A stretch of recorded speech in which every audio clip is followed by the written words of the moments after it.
tayo. Pasyal tayo, pasyal lang. Nandito po ako sa kahaba ng Avenida, Roa de Avenida. Street to. Dito kasi mga Portuguese ang street eh. By night. Lakad-lakad lang. Ayan. Nakalamig ng panahon.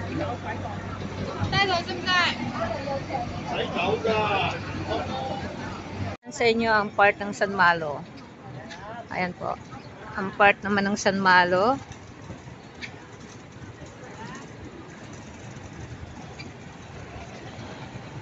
Pasyal ko pa naman po kayo dito sa part ng San Malo area. Ayan. Ito po yung San Malo. Yung tawag natin. Para po tayo nasa Europe, sabi nila. Meron na po tayong Chinese New Year display dito. Ayan.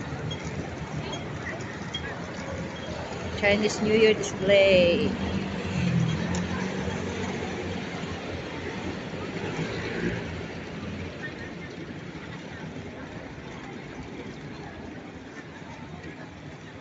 Ayan, napakaganda.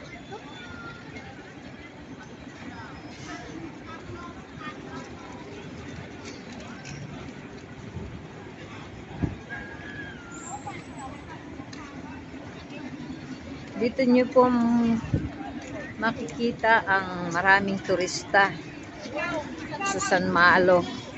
Umuulan po ngayon kaya medyo walang tao. Pero pag hindi po umuulan, punong-puno po ito ng tao.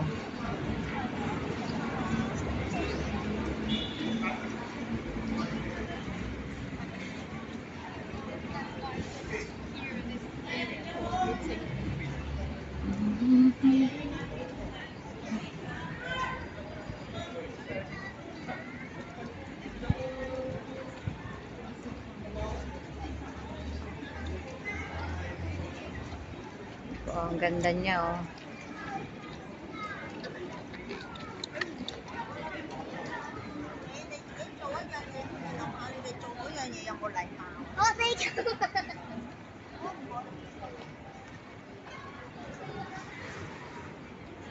Naglalakad sa ulan. Yan po yung mga shopping center dito. Ganyan lang po. Yung pamilihan. Yan.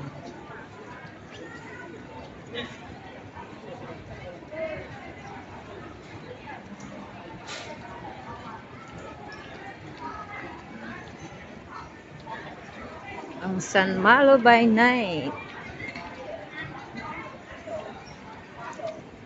Walang masyadong tao kasi umulan. Napakalamig.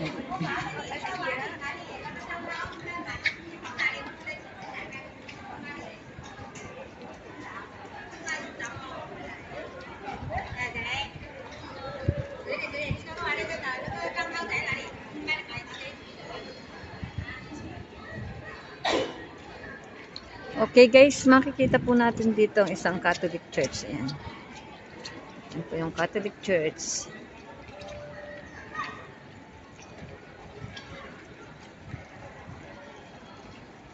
Okay guys. Our first night going out together. And we are going to a very special occasion. In Yoho Island Treasure Hotel. So, Gutom kami. Kailangan namin ko, malibre ang ano nga? food! Sa pagkain nga. Wala.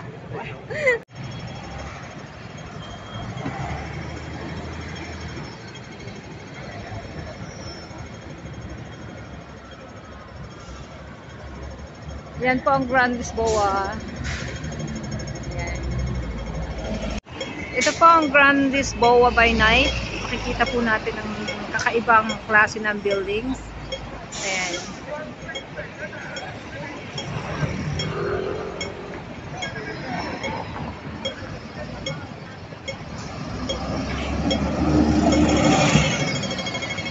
Sa banda puro nakikita niyo yung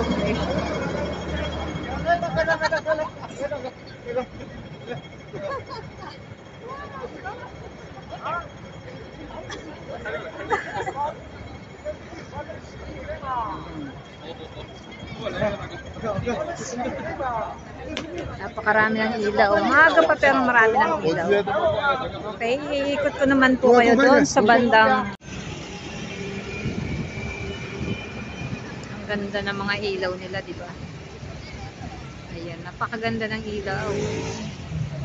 Yan po yung Grand Lisboa sa harapan. And this is the Old Lisboa. Ito po, yan po yung Old Lisboa.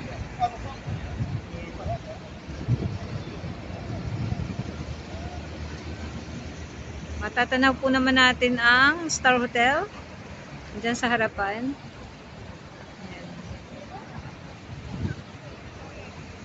Ang Wynn at ang MGM. Yun po ang MGM sa likod. Alright.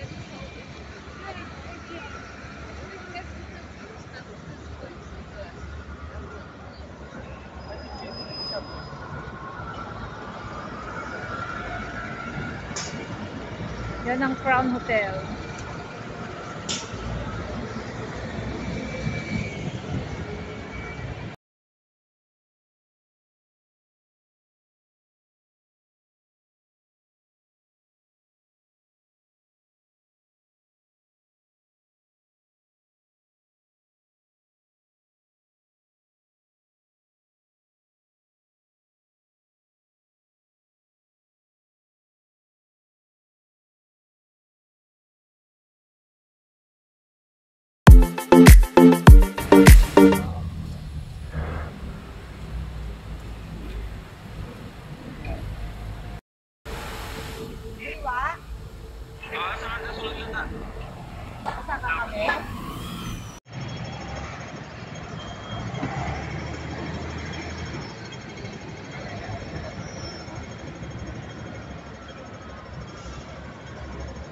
Yan po ang Grand Lisboa. Yan. Actually, napakaganda ng parang feeling mo ba na relax ka dito sa lugar na to without pollution. Ayan.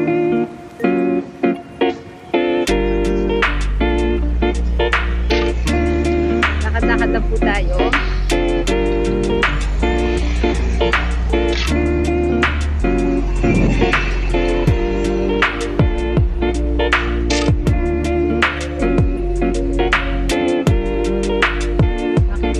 Magagandang ilaw,